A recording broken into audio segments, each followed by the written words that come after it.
On this episode of Outside of the Box, Christine talks with National STEM Challenge finalist Ashrita Gandhari about her project that helps rank embryo health using AI. I basically developed an AI that is allowing the embryos to be ranked in order of healthiness when an ultrasound image is being input into the model. I'm just really excited to be surrounded by students that are as passionate and as driven about STEM as I am, and making those friendships and those lifelong connections is what's really important to me.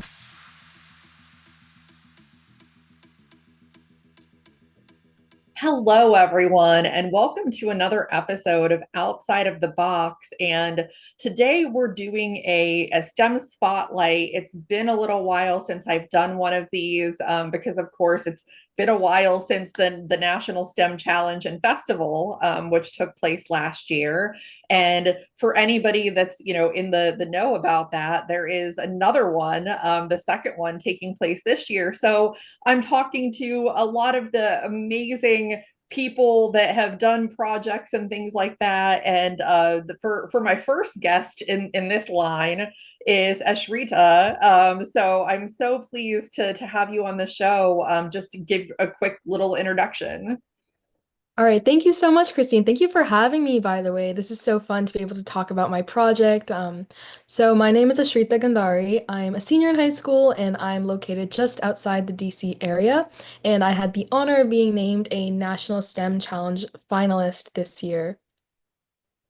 That is amazing. I mean, it just like blows my mind, the creativity of young people and stuff like that in high school coming up with these things that could potentially change so many people's lives. Tell me a little bit about how you came up with the project and how you developed it.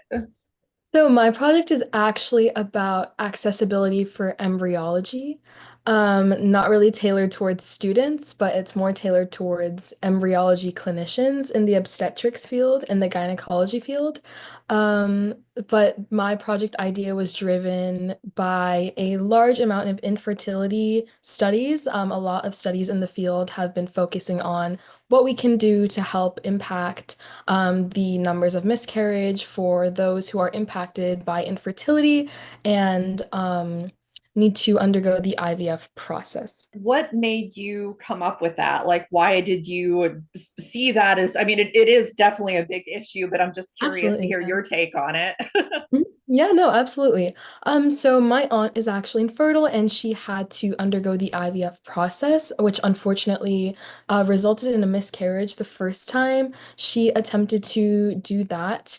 And so I saw this gap in research being done in the infertility field, especially with IVF, because nowadays when any prospective families want to undergo IVF, they go in for a bunch of lab testing, and in those lab testings, their clinicians are identifying the viable embryos that they have in their body. And out of those viable embryos, they have to pick the top or the most healthy embryo, and that's going to be the one that goes into the lab for fertilization. And sometimes the embryologists are not picking the right or the most healthy embryo.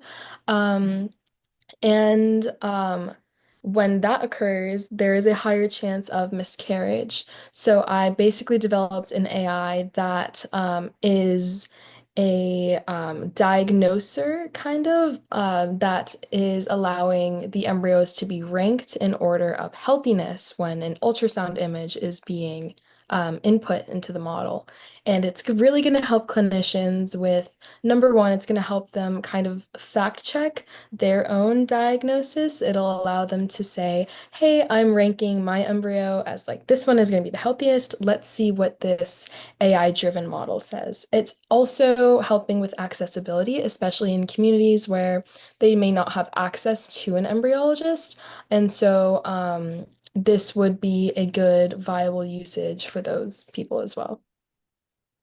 I think that that is such an amazing idea. And I You. mean, like as somebody who has somebody in my life going through this right now, Mhm. my own sister is, going through Absolutely, the yeah. process of like, IVF and everything. And I think to your point, when somebody's going through that process, having something not go well is very crushing when, this is something that like you're trying to have, you want a baby and then it doesn't work out. Absolutely, It's yeah. so much better to make sure that that chance of success is Mhm. as high as it possibly can be. Absolutely, yeah.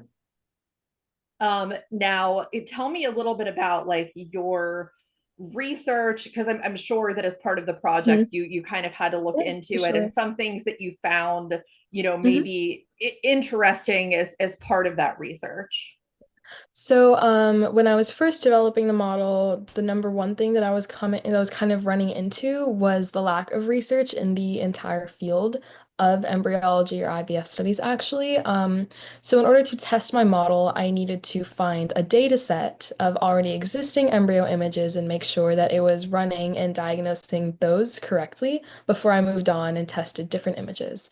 And it actually took me almost like 6 months just to find the data set because of how little research there is in this field.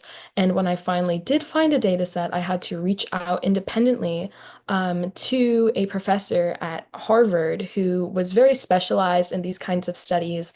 And I had read a lot of his papers and done a lot of literature review and was just overall so inspired by him.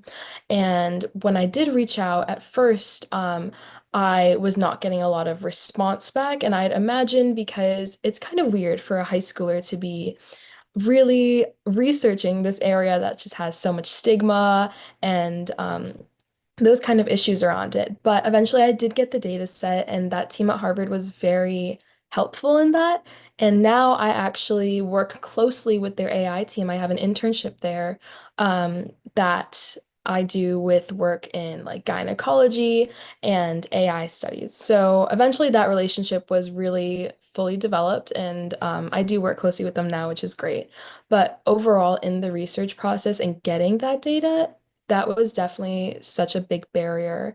And I hope that with my project, I can inspire so much more research in this field. And I hope that moving forward as a society, as we're advancing with all of the new frontiers that we're breaking through with like research and our technologies, I hope that the field of obstetrics and gynecology also is kind of advancing with all the other fields.